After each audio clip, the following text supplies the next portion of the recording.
Salut à tous, c'est Adam de Planète Tutorat, j'espère que vous allez bien. Donc aujourd'hui, on va plonger dans le monde de la conjugaison et explorer ensemble la concordance des temps au passé. Donc quand on cherche une histoire où on décrit des événements passés, il est important de choisir le bon temps verbal pour donner vie à nos récits. Donc en français, on utilise principalement trois temps pour narrer le passé, c'est-à-dire l'imparfait, le passé composé et le passé simple. Et aussi, on va voir également le plus que parfait. Donc l'imparfait avec sa douce mélodie est le temps de la description des habitudes et des actions inachevées dans le passé. Donc imaginez-vous en train de prendre le décor de votre histoire, de décrire une routine du passé ou d'exprimer une action interrompue par une autre. Ensuite, on a le passé composé, donc le champion des actions complètes et spécifiques. Donc lorsque vous voulez insister sur une action ponctuelle qui a eu lieu et c'est terminé dans le passé, c'est le temps que vous devez choisir. Enfin, on a le passé simple, moins courant dans la langue parlée, mais c'est quand même un pilier de la narration écrite. Et il est le temps des actions brèves et des séquences rapides et soudaines dans les récits littéraires. Donc, on va voir ensemble ces quatre temps de verbes et quand être capable de les utiliser, c'est beaucoup plus simple que vous le croyez. Donc, il y a des règles déjà établies qu'on peut déjà utiliser. Vous allez voir, on va faire quelques petits exemples et puis vous allez comprendre beaucoup de choses. Donc, on va commencer. Alors, premièrement, il y a une chose que vous devez savoir. La première chose, c'est de ne pas mélanger les temps verbaux, d'accord ? Donc, en ce qui concerne la concordance des temps, il est généralement recommandé de ne pas mélanger le passé simple et le passé composé / plus que parfait, d'accord ? Parce que le passé composé et plus que parfait peuvent être tous les deux donc dans le même récit parce qu'ils se complètent, parce qu'ils n'ont pas la même fonction ou description des événements. Par contre, le passé simple et le passé composé ne peuvent pas être tous les deux dans le même récit. Ils pourraient l'être, mais vraiment, c'est à vos risques et périls. Donc, si vous choisissez un type de narration, choisissez entre soit le passé simple, soit le passé composé, mais pas les deux en même temps. Vous ne pouvez pas faire ça. D'accord ? Notice 3, l'imparfait est le seul temps de verbe qui peut travailler main à main avec le passé composé et le plus que parfait, ou avec le passé simple. Donc, c'est-à-dire que l'imparfait peut être avec le passé composé, ou l'imparfait peut être avec le passé simple. D'accord ? Mais comme j'ai dit, vraiment, le plus important, c'est de ne pas mélanger passé simple et passé composé, ou passé simple et plus que parfait, en l'occurrence. D'accord ? Donc maintenant, on va commencer avec le passé simple. Alors d'abord, le passé simple est le temps de l'action soudaine. Donc imaginez un verre qui bascule du bord d'une table. Le verre tomba du sol. L'action se produit brusquement, sans prévenir, et ça capture donc l'attention du lecteur. D'accord ? Ensuite, le passé simple, ça décrit des actions qui ne durent pas dans le temps et sont complètement achevées. Donc on va prendre l'exemple de Mathieu lança la balle. Donc ici, l'action est rapide, précise et ne laisse pas de place à la continuation. D'accord ? Donc on est bien d'accord que le fait que Mathieu lance la balle, ça ne dure pas 40 ans. D'accord ? Donc la balle ne reste pas dans les airs pendant 40 minutes. Donc c'est une action vraiment rapide et précise. Ensuite, le passé simple est également le temps de l'action unique, des événements historiques ou personnels importants qui sont souvent exprimés avec donc cette élégance du passé simple. D'accord ? La guerre éclata en 1939. Donc on n'a pas eu 46 de guerres qui ont éclaté en 1939, donc la Deuxième Guerre mondiale. Donc ici, dans ce contexte-là, on dirait la guerre éclata en 1939. Et je vais vous dire pourquoi on ne pourrait pas utiliser par exemple l'imparfait, donc un peu plus tard. Ou si on a une autre phrase, l'année dernière, je partis en France. Donc ça, c'est un exemple qui montre la portée de la définitivité de l'action. Donc là, je vais vous dire également pourquoi on n'aurait pas pu dire quelque chose comme l'année dernière, je partais en France. On ne peut pas dire, on ne peut pas utiliser l'imparfait dans ce contexte-là. Donc vraiment, c'est un temps verbal qui est incroyablement efficace pour narrer une histoire d'action principale et qui permet ainsi à l'histoire d'avancer avec fluidité. Donc il frappa doucement à la porte, entra dans la pièce et s'approcha du bureau. Donc là, vous voyez que frappa, c'est le verbe frapper au passé simple. Entra, c'est le verbe entrer au passé simple. Et s'approcha, c'est le verbe s'approcher au passé simple. Donc chaque action mène à la suivante, ce qui crée vraiment une séquence d'événements claire et engageante pour le lecteur. Donc finalement, le passé simple, ça excelle à délimiter des actions ayant un début et une fin précise. Par exemple, les festivités commencèrent le premier samedi de juillet et battirent leur plein jusqu'à la fin de l'été. Donc là, l'action est encadrée vraiment dans le temps, en offrant donc au lecteur une compréhension, disons, claire de sa durée, d'accord ? Et je vais vous dire encore une fois pourquoi, un peu plus tard, on n'aurait pas pu utiliser l'imparfait dans ce contexte-là. Maintenant, voyons pourquoi on ne pouvait pas utiliser l'imparfait dans les exemples précédents et dans quel contexte on devrait plutôt utiliser l'imparfait.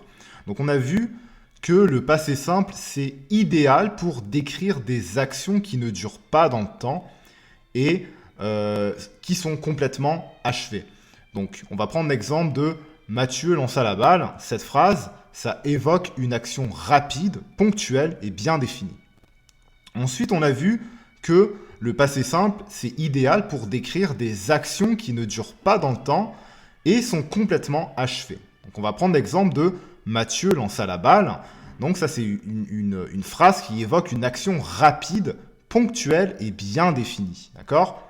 En contraste, l'imparfait est utilisé pour une action répétitive ou habituelle. Mathieu lançait la balle tous les matins. Donc ici, l'action est récurrente et forme une habitude plutôt qu'un événement ponctuel et rapide comme avec le passé simple. Donc on voit ici que c'est pas une action unique. Au contraire, c'est une action qui est définitivement une habitude. Et oui, parce qu'il fait cette action particulière tous les matins. On a vu également que le passé simple brille aussi lorsqu'il s'agit de décrire une action unique, un événement qui a eu lieu une seule fois. Donc, par exemple, la guerre éclata en 1939 ou l'année dernière, je partis en France, sont des exemples parfaits qui soulignent l'aspect unique et majeur de ces événements. En revanche, si l'action se répète, l'imparfait prend le relais. Tous les ans, je partais en France, alors là, ça évoque une récurrence, une habitude, et on sait à quel point l'imparfait aime les habitudes. Donc, si c'est une habitude pour la personne de partir en France tous les ans, alors là, on utilise l'imparfait. On a vu aussi que le passé simple est également le temps de choix pour des actions ayant un début et une fin bien précis. Les festivités commencèrent, par exemple, les festivités commencèrent le premier samedi de juillet et battirent leur plein jusqu'à la fin de l'été. Donc ça encadre l'événement dans le temps avec un début et une fin clairement définis. Mais attention, si l'événement se répète régulièrement, et j'insiste sur se répète, en clin d'œil, on pense à une habitude ici, alors on bascule à nouveau vers l'imparfait. Par exemple, chaque année, pendant 20 ans, les festivités commençaient le premier samedi de juillet et battaient leur plein jusqu'à la fin de l'été. Donc ici, l'accent est mis sur la continuité et la répétition de l'événement chaque année. Donc ce n'est plus un événement unique ici. Maintenant, parlons un peu de l'imparfait. Alors premièrement, l'imparfait est le temps de l'habitude et des routines répétées dans le passé. Donc pensez à Maëva. Par exemple, Maëva prenait des cours de patin tous les jeudis. Donc chaque jeudi, l'action se répétait, formant donc une partie intégrante de son quotidien. On aurait pu dire aussi, chaque jour, Mathieu allait à l'école. On aurait pu dire, Naomi chantait tout le temps. Donc vous voyez ici, on a les mots tous les jours dans le premier exemple. Par exemple, où chaque jour, vraiment qui nous indique qu'il y a une habitude et une répétition. L'imparfait sert aussi à décrire des actions qui ont duré dans le temps. Que ce soit une caractéristique physique ou un état psychologique, l'imparfait peint le tableau. Donc, dans sa jeunesse, Mathieu avait les cheveux longs, donc ça nous plonge donc dans un passé étendu où les détails forment le décor de l'histoire. Donc, pensez à l'imparfait comme le décor d'une pièce de théâtre. Okay, pensez à une scène et sur la scène, il y a des arbres et des buissons. Donc, ce n'est pas particulièrement important qu'il y ait des arbres et des buissons, mais c'est juste pour donner une petite image de fond. Donc, le fait que Mathieu avait les cheveux longs, ce n'est pas particulièrement intéressant, ou important d'ailleurs, mais ça donne une image de fond et c'est une description physique aussi. Donc, 2 raisons pourquoi ici on utiliserait l'imparfait. Donc, ce temps verbal exprime également des actions en progression. Donc, imaginez la scène du 24 décembre. Il neigeait fortement. La neige tombe lentement, progressivement, enveloppant l'histoire d'une atmosphère particulière. Donc, encore là, on a une petite image de fond et l'action semble durer dans le temps, dans le sens que la neige tombe pendant plusieurs heures. Donc, ce n'est pas soudain, comme une action au passé simple, par exemple. Donc, on ne pourrait pas dire quelque chose comme « tout à coup, la neige tomba lentement ». Donc, ça ne fera absolument aucun sens. Okay, donc, on ne peut pas utiliser le passé simple. On utilise l'imparfait dans ce contexte-là, dans le contexte où la neige tombe pendant plusieurs heures et lentement. Donc, comme énoncé plusieurs fois, l'imparfait joue un rôle crucial en tant qu'action d'arrière-plan et pose le contexte sans forcément faire avancer l'histoire. Donc, par exemple, il faisait froid dehors quand Mathieu est arrivé. Ici, le froid est une toile de fond sur laquelle se détache l'action principale qui est celle que Mathieu arrive. Pensez toujours à une scène pour imager l'imparfait. L'imparfait, c'est simplement comme des décors, comme les arbres ou les buissons sur une scène de théâtre, comme notre exemple de tout à l'heure. Enfin, ce temps verbal est parfait également pour exprimer des actions dont la fin n'est pas clairement définie. Donc, par exemple, cet homme avait des cheveux noirs. On évoque un état ou une caractéristique sans préciser quand cette particularité ou action commence ou se termine. Donc, on ne sait pas vraiment quand il a arrêté d'avoir les cheveux noirs. Donc, c'est pour ça qu'on dit une fin floue. Maintenant, on se rappelle que le passé simple, c'est le temps des actions rapides et définies. Donc, imaginez une scène pleine d'actions. Donc, il frappa doucement à la porte, entra dans la pièce et s'approcha du bureau. Donc, chaque action est rapide, un événement distinct avec un début et une fin claire et nous font avancer à travers l'histoire. Mais par contre, attention, l'imparfait a aussi sa place dans la narration d'une succession d'actions. La différence, c'est que les actions doivent être une habitude. Donc on se souvient, l'imparfait aime bien les habitudes. Donc prenons cet exemple. Tous les mercredis, elle allait au cinéma. Elle était très excitée d'y aller. L'ambiance y était agréable et tous les sièges étaient pleins. Donc ici, l'imparfait nous plonge dans une atmosphère et une routine. Donc chaque mercredi apporte la même séquence d'actions et de sentiments qui peignent une image continue plutôt qu'une série d'événements avec un début et une fin rapide, comme dans notre premier exemple. Il frappa doucement la porte, entra dans la pièce et s'approcha du bureau. Donc là, on voit que c'était des actions rapides qui ne duraient pas longtemps. Donc la règle d'or à retenir, en gros, c'est la suivante. L'imparfait est le temps de l'habitude de l'action qui se répète, qui dure, qui installe le décor, et le passé simple, en revanche, c'est celui des actions principales, rapides, qui font avancer l'histoire. Alors ici, on voit une ligne de temps qui va vous aider un peu à imager le passé simple. Où est-ce que le passé simple et l'imparfait se retrouvent dans une histoire, d'accord? Donc vous voyez ici que sur la ligne de temps, on a le passé, le présent et le futur.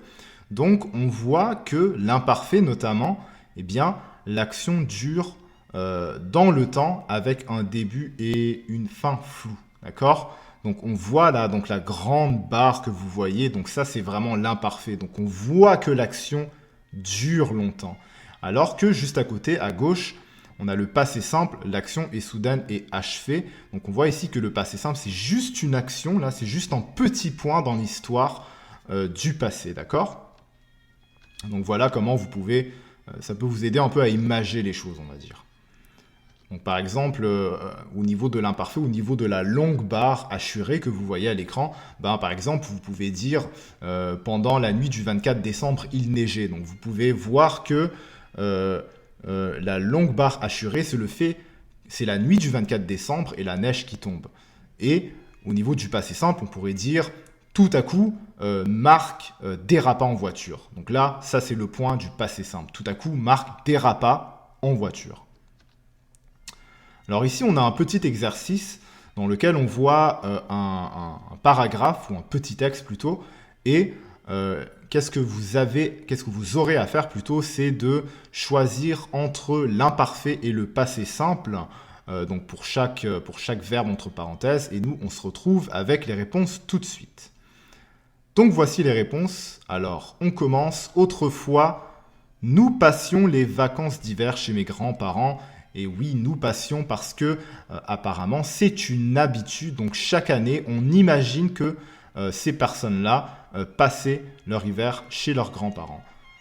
Pour préparer Noël avec nos cousins, nous décorions toute la maison. Donc ça encore, c'est une habitude. Donc ils avaient l'habitude de décorer la maison.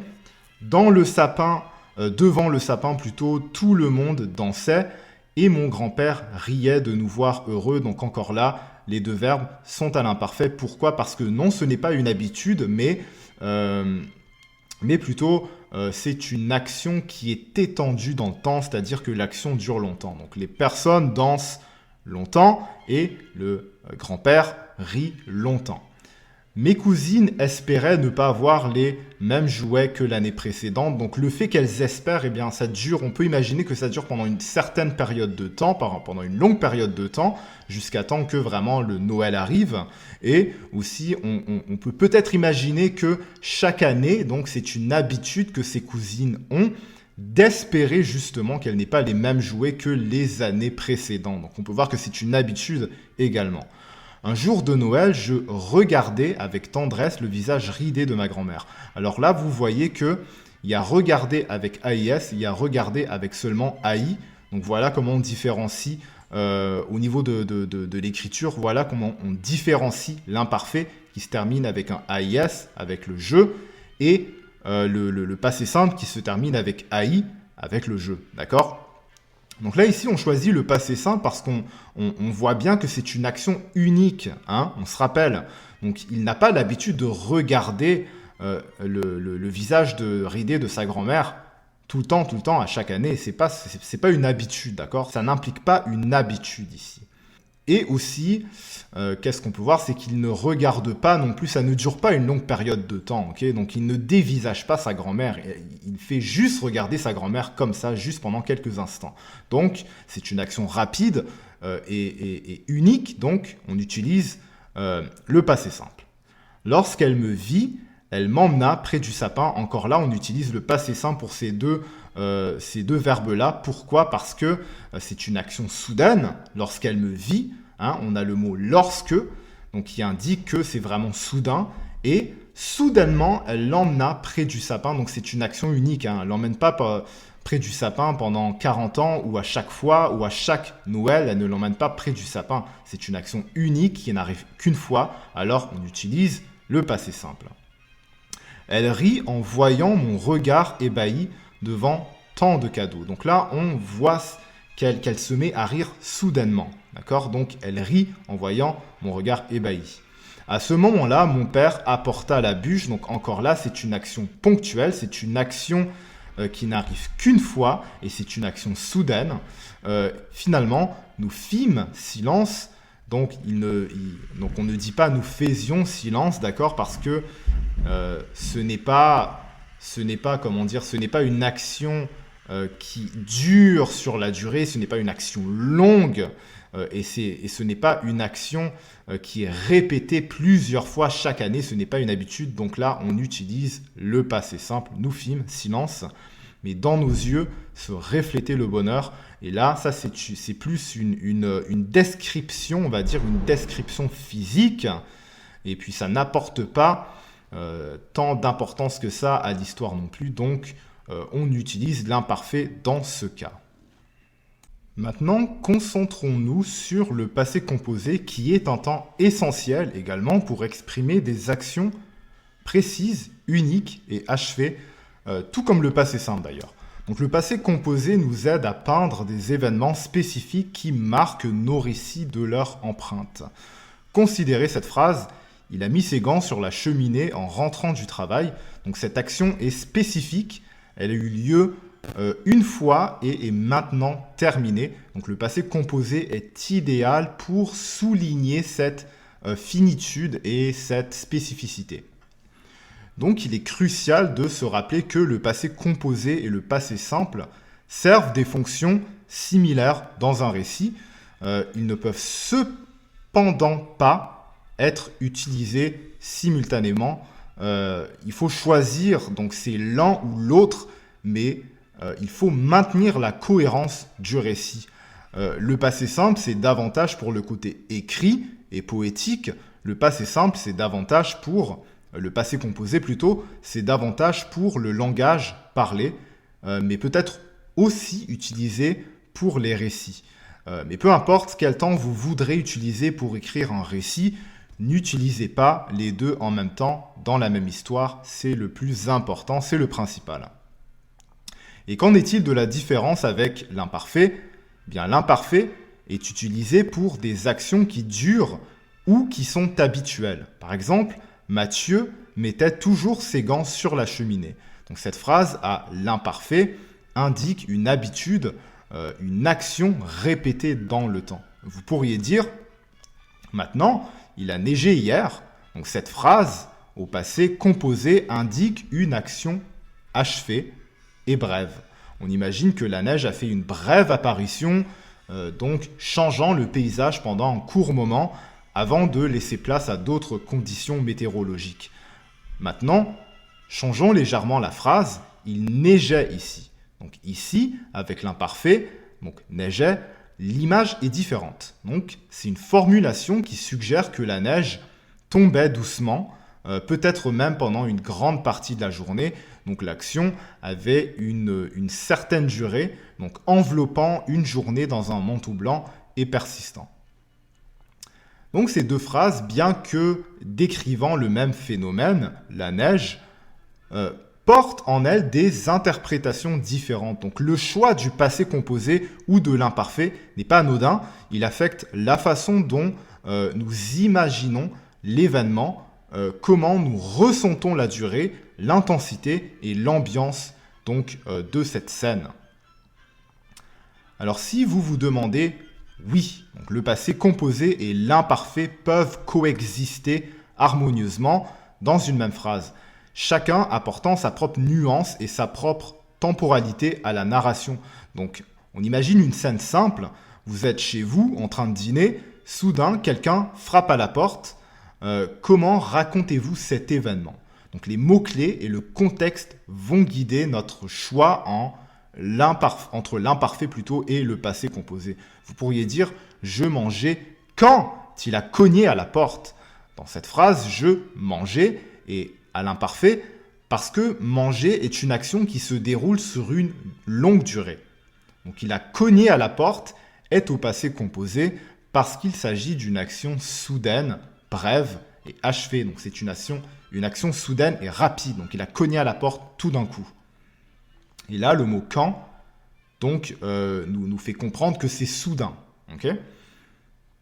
Inversement, il a cogné à la porte alors que je mangeais. Ici, la structure est différente, mais les temps sont les mêmes. Donc l'imparfait et le passé composé travaillent ensemble pour donner un sens complet à l'expérience en réunissant une action en cours et longue à une action ponctuelle et rapide avec le passé simple. Donc à noter aussi qu'on aurait pu remplacer le passé composé avec le passé simple. Par exemple, je mangeais quand il cogna à la porte. Simplement, le passé simple est plus communément utilisé pour la narration écrite d'une histoire, mais rarement utilisé dans le langage courant, alors que le passé composé est plus communément utilisé dans le langage courant, mais un peu moins dans le récit. Mais bien sûr, rien ne vous empêche de parler en utilisant le passé simple, bien sûr, et rien ne vous empêche de prendre le passé composé dans un récit au lieu du passé simple, mais en tout cas, vous devez choisir au niveau du récit. Alors maintenant, petit exercice, donc, complétez le texte qui suit en conjuguant les verbes au passé composé à l'imparfait, et nous, on se retrouve avec les réponses tout de suite. Donc voici les réponses. Avant de venir étudier au Québec, je ne connaissais pas l'hiver. Alors pourquoi à l'imparfait? C'est tout simplement parce que dans ce cas-là, on voit que ce n'est pas une action soudaine ou quoi que ce soit comme ça. Donc c'est une description. Et puis, au moment où il était en train de venir étudier au Québec, donc il connaissait toujours pas. Donc ça a duré un bon moment avant qu'il finisse par connaître Québec, tout simplement. Donc c'est pour ça que c'est l'imparfait. J'étais donc très content de faire une nouvelle expérience. C'est la même chose. C'est une action de fond. Ça ajoute pas grand-chose. Ça fait pas vraiment progresser l'histoire en tant que telle. Donc voilà. Je suis arrivé à Montréal au mois de décembre. Alors là, c'est une action ponctuelle. Donc, on connaît l'arrivée de la personne à Montréal. Donc là, c'est pour ça qu'on utilise donc le passé composé. Il y avait de la neige et le temps était froid. Donc ça, c'est une image de fond. C'est tout simplement le papier peint de l'histoire. Voilà. Donc ça ajoute pas quelque chose de très intéressant. C'est tout simplement des petites descriptions comme ça. Donc dans les rues, il y avait de la neige et on pouvait glisser et tomber si on ne faisait pas attention. Donc c'est exactement la même chose, ça apporte pas grand-chose, ça avance pas vraiment le fil de l'histoire. C'est juste une description comme ça pour décrire les lieux et l'état des lieux. Donc comme j'étudiais à Trois-Rivières, donc ça c'est sur la durée, donc ici on comprend que c'est une action qui a duré dans le temps. Donc le fait qu'il étudie à Trois-Rivières, j'ai pris l'autobus pour me rendre à cette ville. Le trajet a été 1h30. Alors pourquoi j'ai pris l'autobus? Pourquoi pas je prenais l'autobus? Alors je prenais, si ça avait été je prenais, alors là il aurait s'agi plutôt d'une habitude. Mais là ce n'est pas une habitude, c'est une action unique. Donc ça n'est arrivé qu'une fois qu'ils prennent l'autobus pour se rendre à cette ville, pour se rendre donc à Trois-Rivières. Ce n'est arrivé qu'une fois, ce n'est pas arrivé plusieurs fois, ce n'était pas une habitude, donc on utilise donc le passé composé.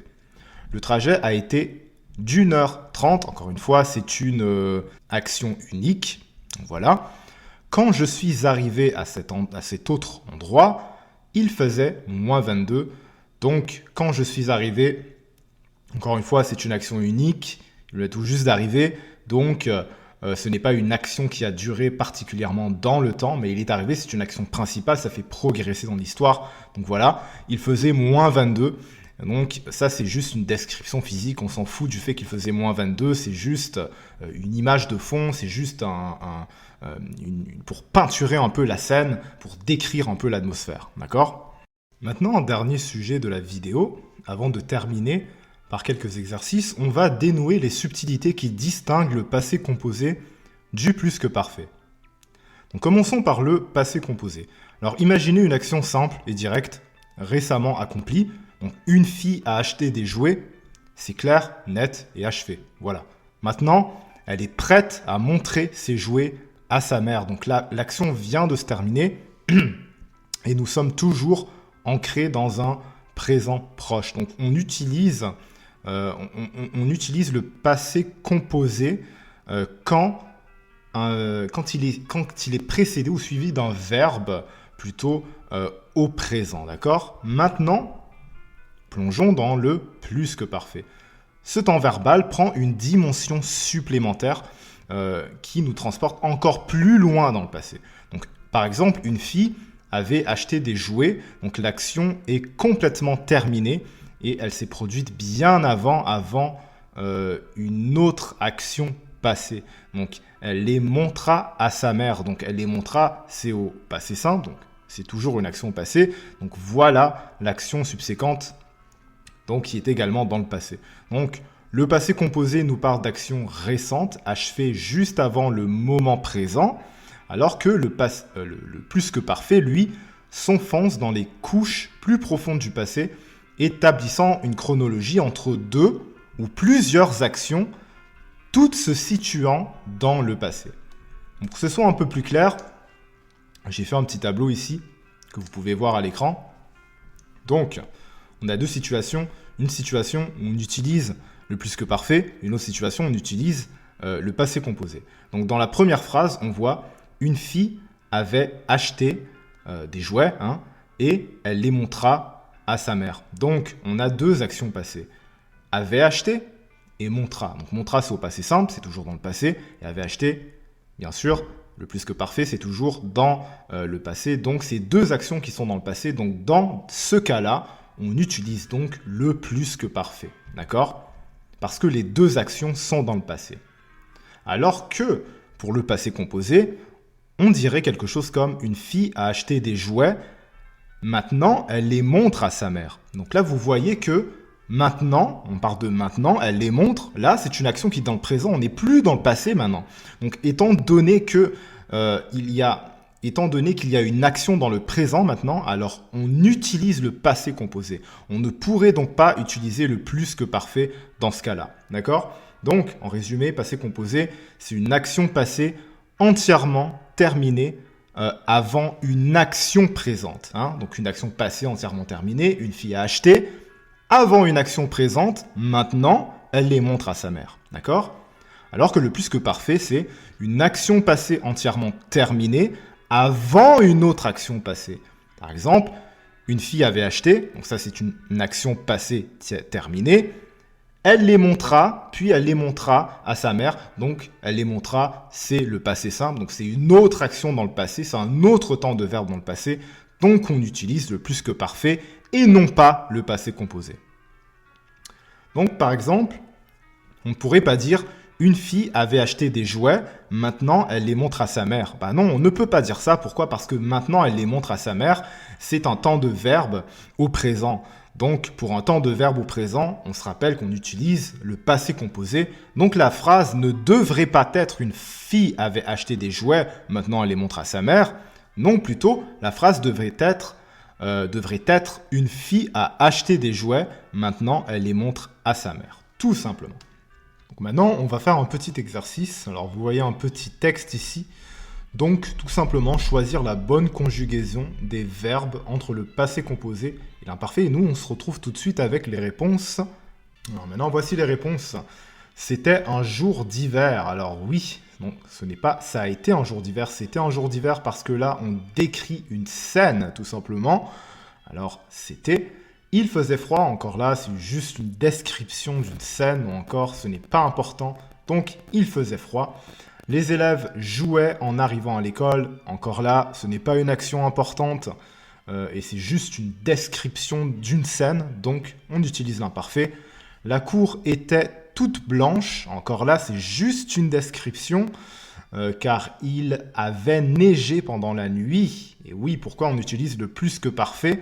Pourquoi pas dire il a neigé toute la nuit ? Eh bien, c'est tout simplement parce que dans la phrase, il y a une autre action passée. Et cette autre action passée-là, c'est le fait que la cour est blanche, elle est toute blanche. Et puis, en plus, donc le fait qu'il avait neigé, ça s'est passé avant que la cour devienne toute blanche. Donc, on utilise le plus que parfait dans ce cas. Les enfants pouvaient y jouer car les déneigeuses l'avaient déblayé. Et non pas l'ont déblayé, mais l'avaient déblayé. Dans ce cas, on utilise le plus que parfait parce qu'il y a une autre action passée. Donc, c'est le fait que les enfants pouvaient y jouer. Donc, on utilise le plus que parfait. D'accord ? Et aussi, on est bien d'accord que les déneigeurs ont déblayé la cour avant que les enfants puissent plutôt y jouer. Thomas et Nathalie se sont retrouvés. Alors là, on n'utilise pas l'imparfait, on utilise passé composé parce que c'est une action importante. D'accord ? Donc Thomas et Nathalie se sont retrouvés, action principale, et ont parlé un moment, action principale encore. On n'utilise pas l'imparfait dans ce cas. Puis Nathalie a dit à Thomas, donc c'est comme si on disait soudainement, il a dit à Thomas, donc au lieu de choisir le passé simple, on utilise tout simplement le passé composé parce que c'est le temps de verbe qu'on a choisi d'utiliser pour notre narration. Donc puis Nathalie a dit à Thomas, ce n'est pas ton jour pour effacer le tableau et vider la corbeille de papier. Thomas a oublié. Et oui, Thomas a oublié, donc on utilise le passé composé. Ce n'est pas Thomas oublié, on ne parle pas ici d'une habitude, on parle d'une action principale. Donc Thomas a oublié, il a répondu, c'est vrai. Et oui, il a répondu, c'est vrai, puis il a couru dans la neige et il est entré dans le bâtiment. Donc là, c'est une succession d'actions. Donc tout comme le passé simple, hein, donc on se rappelle que le passé simple, c'est une succession d'actions principales. Mais là, c'est la même chose. Sauf que là, on n'utilise pas le passé simple, mais on utilise le passé composé parce que, comme on se rappelle, c'est le temps de verbe qu'on a décidé d'utiliser pour notre narration. Donc, il a répondu, il a couru et il est entré dans le bâtiment. Voilà. Maintenant, on va faire un autre exercice. Alors, justifier l'emploi de l'imparfait et du passé simple, cette fois, pour chaque phrase. Donc, comme vous voyez ici, dans la colonne de gauche, on a les explications les justifications plutôt pour utiliser l'imparfait. Et dans la colonne de droite, donc les chiffres 5, 6, 7 et 8, on a les justifications pour utiliser le temps du passé simple. Et nous, on se retrouve avec les réponses tout de suite. Alors, voici les réponses. Nous vivions depuis quelques années à Marseille quand mon père annonça sa mutation pour Paris. Alors ici, comme vous pouvez voir, on utilise l'imparfait pour le verbe vivre. Donc nous vivions. Pourquoi ? Parce que ça fait depuis quelques années, ça faisait déjà très longtemps qu'il vivait là, tout simplement. Et puis, c'est une action secondaire, c'est une action d'arrière-plan, d'accord ? Donc c'est pas si important que ça pour l'histoire, c'est juste pour donner un petit contexte de la scène. Et là, comme vous pouvez voir, on a le mot « quand ». Donc là, ça nous donne un petit indice que qu'est-ce qui va arriver, c'est une action importante. Donc quand mon père annonça sa mutation pour Paris, donc annonça, c'est un verbe au passé simple. Donc la justification, c'est le fait que c'est une action plutôt soudaine. Pourquoi ? Parce que tout à coup, le père, il annonce quelque chose. Donc, c'est-à-dire sa mutation à Paris. Mes parents passaient tous les ans un mois de vacances chez grand-père. Donc là, on utilise l'imparfait. Vous avez vu ici, il y a tous les ans. Hein, donc ça, c'est un petit indice pour vous indiquer que tous les ans, c'est une habitude qui s'est construite plutôt. Donc, étant donné que c'est une habitude, on utilise l'imparfait. Alors, qu'est-ce qu'on a d'autre ? Brusquement, au printemps de l'année suivante, maman loua. Et là, on a le brusquement. Hein, donc, brusquement, ça annonce quelque chose de soudain. Donc, maman loua, on utilise le passé simple parce que c'est soudain, donc une action soudaine pour le numéro 5. Et 8, le chiffre 8, parce que c'est une action qui avance dans l'histoire, qui fait avancer l'histoire plutôt. D'accord ? Donc, j'imagine que le fait qu'elle a loué une villa sur le bord de la mer, c'est un événement important dans l'histoire. Mon père labourait le champ lorsque brusquement le tracteur tomba en panne. Donc, premièrement, labourer. Donc, labourer est à l'imparfait. Et pourquoi on utilise l'imparfait ? C'est parce que labourer, c'est une action qui n'est pas si importante que ça dans l'histoire. C'est juste le papier peint là, de la scène. Donc, on utilise l'imparfait dans ce cas-là parce que ce n'est pas une action principale, ce n'est pas important, c'est juste une action secondaire d'arrière-plan. Lorsque brutalement, alors là, ça annonce quelque chose d'important, ça annonce quelque chose de soudain. Et oui, le tracteur tombe en panne. Donc, c'est une action soudaine. Donc, on utilise le passé simple. Je marchais depuis 2 heures en bordure des champs. Alors là, on a un autre indice temporel depuis 2 heures. Donc là, c'est sur la durée, ça fait longtemps. Et non seulement c'est une action qui n'est pas si importante que ça, bon, c'est juste pour illustrer une petite scène comme ça, de rien du tout. Et aussi, ça a duré longtemps dans le temps. Donc, d'où l'indice depuis 2 heures. Donc, on utilise l'imparfait. Soudain, alors là, soudain, ça peut pas être plus clair. Donc, qu'est-ce qui suit? C'est une action soudaine. Je vis, donc le verbe voir au passé simple, surgir une voiture venue de nulle part.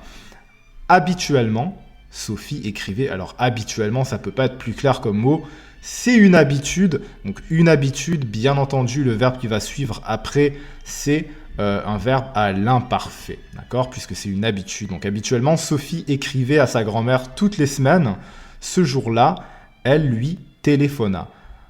Et on a toutes les semaines aussi dans la première phrase, là, avec le verbe écrire. Donc là, non seulement on a le mot habituellement qui indique une habitude, mais en plus, toutes les semaines, ça indique encore, c'est encore un indice d'habitude. Ce jour-là, elle lui téléphona. Donc ça, c'est une action unique. Donc c'est une action qui fait avancer les choses dans l'histoire, tout simplement parce que j'imagine que le coup de téléphone plutôt, va apporter quelque chose d'assez important pour la suite des choses. Alors c'est tout en ce qui concerne notre cours sur la concordance des temps du passé. Donc bien entendu, il y en a d'autres des temps au passé importants comme le conditionnel passé ou encore le passé antérieur, par exemple. Mais ça, ce sera pour une autre vidéo. En tout cas, maintenant, vous avez vraiment appris le principal et les verbes les plus utilisés dans un récit écrit au passé. Donc, j'espère que cette vidéo va vous avoir aidé à comprendre un peu mieux la concordance des temps des verbes au passé. Moi, je vous conseille d'aller aux règles résumées des cas d'utilisation pour chaque temps de verbe. Et si jamais il y a des choses que vous n'avez pas compris ou que vous avez encore des difficultés ou des questions, n'hésitez pas à me contacter, que ce soit par Messenger, texto, sur la plateforme ou simplement par appel vidéo. Et je vais vous répondre le plus rapidement possible. Moi, je vous dis à bientôt. Ciao, ciao.